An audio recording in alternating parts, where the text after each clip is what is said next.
This is a story of selflessness, of bravery, of courage, of heroism, of 8 ordinary working men who face indescribable danger in the most hostile environment imaginable against almost insurmountable odds. Men who volunteered to do this for no reward, to help others. This is the story of the Penlee lifeboat disaster. Saturday the 19th of December 1981. It had started fairly calmly in the southwest of England, but wind had been building during the day, and by late afternoon a storm was raging. About 8 miles southeast of Land's End is the Wolf Rock lighthouse, and 8 miles to the east of Wolf Rock was the MV Union Star, small coaster vessel on its maiden voyage.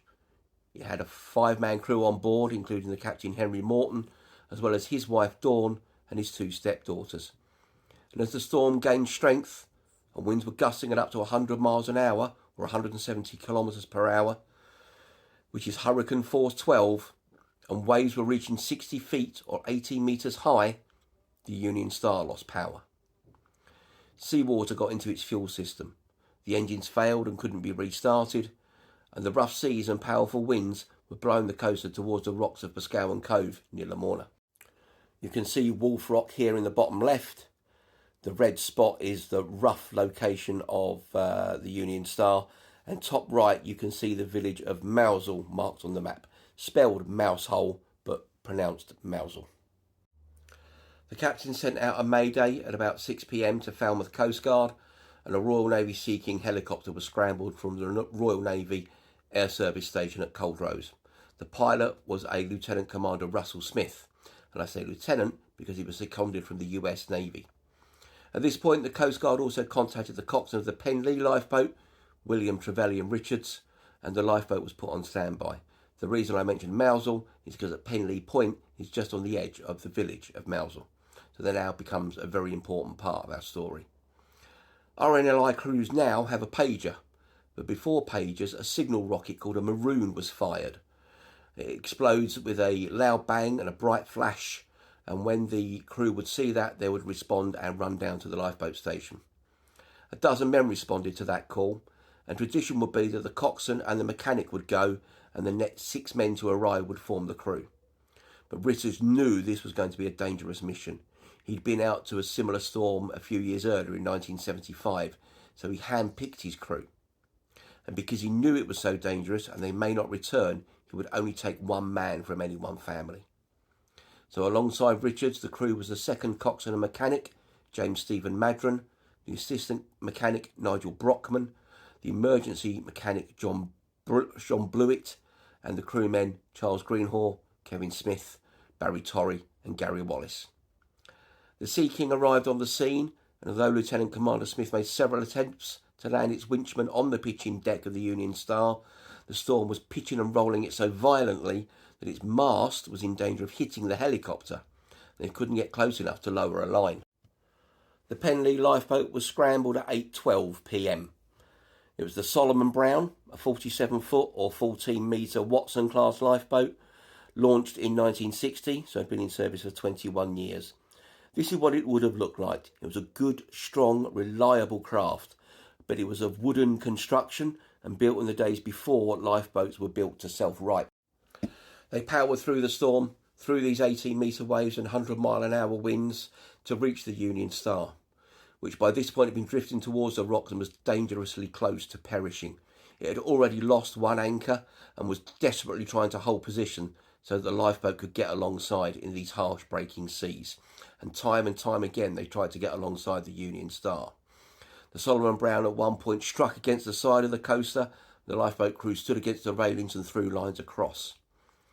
The Sea King was keeping a watching brief, unable to get near to because of the cliffs and the wild movement of the ship's mast, but with their searchlights illuminating the scene. The crew could only watch as the Solomon Brown lifeboat made several attempts to reach the ship, and Lieutenant Commander Smith said the waves were breaking over the deck as she ran aground, directly at the base of the cliffs. He said later, just after the Union Star entered the breakers, the lifeboat moved around and made a run on the port bow. As she came alongside, I saw a wave lift the lifeboat onto the ship, so that the lifeboat's port bilge and possibly the keel landed on the ship's hatches. The ship then rolled seaward, and the lifeboat rotated so that the stern was to the sea and slid off into the sea. So just think about that for a moment. This is a storm with such ferocity that a wave lifted the Solomon Brown onto the deck of the Union Star, which then pitched so strongly again that it slid back off.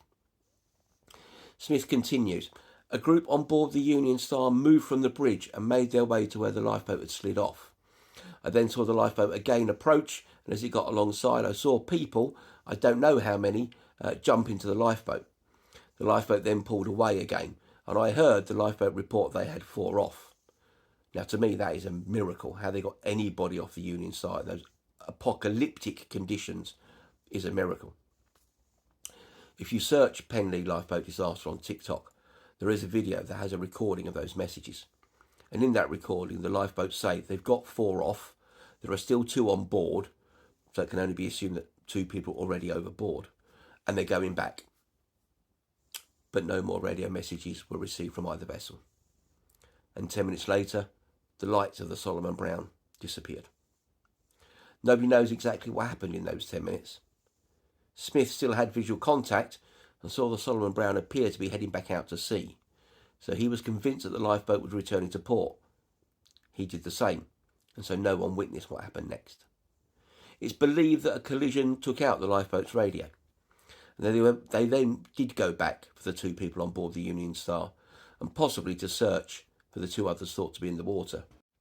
The helicopter refuelled and launched once more, and 3 other lifeboats were sent to help their colleagues, but their searches were unsuccessful. The boat from Sennen Cove wasn't even able to make headway around Land's End because of the ferocity of the storm. The boat from the Lizard was unsuccessful in their search, and they found a hull in their hull when they returned, and the boat from St Mary's was similarly unsuccessful. Debris from the lifeboat was found the following day, along with the upturned wreck of the Union Star. All hands from both the Solomon Brown and the Union Star were lost, and some bodies were never recovered. Lieutenant Commander Smith later said, throughout the entire rescue, the Penlee crew never appeared to hesitate. After each time they were washed, blown or bumped away from the Union Star, they immediately commenced another run-in. Their spirit and dedication was amazing, considering the horrific hurricane seas and constant pounding they were taking. The greatest act of courage that I have ever seen, and I am likely to ever see, was the penultimate courage and dedication shown by the Penlee when it manoeuvred back alongside the casualty in over 60-foot breakers and rescued 4 people shortly after it had been bashed on top of the casualty's hatch covers. They were truly the 8 bravest men I have ever seen, who were also totally dedicated to upholding the highest standard of the RNLI. Coxon, Trevelyan and Richards was posthumously awarded the RNLI's Gold Medal for gallantry, and the rest of the crew were awarded bronze medals. And the names of the 8 Penlee crew are inscribed on the RNLI Memorial in Poole. The disaster inspired a public appeal for the village of Mousehole, which raised over £3 million, which would be the equivalent of about £10 million by today's standards. There wasn't rolling TV news then, and we didn't even get breakfast television until a couple of years later. And because the disaster happened late at night, I don't recall it being in the Sunday newspapers, but it was certainly on the news during the day on Sunday on the TV, and in the Monday papers. And I was only 12 years old, but as I read the stories of these heroes, I knew that I could never have that bravery, never have that courage. And that's why I say the RNLI crews are the greatest and most selfless people we have in this country. Just before the disaster, Charlie Greenhaw, who in civilian life was the landlord of the Ship Inn at Mousehole, had turned on the village's Christmas lights. And after the storm, the lights were left off. But 3 days later, his widow Mary asked for them to be repaired and lit again. And the village has been lit up each December since then. But on the anniversary of the disaster, they're turned off at 8 p.m. And they're turned off for an hour as an act of remembrance, leaving just this small illuminated cross and 2 angels. One day, I'd like to see that, to pay my respects to those heroes and the others that were lost. But also, I wouldn't want to intrude on what is still very raw, very private grief for the village of Mousehole.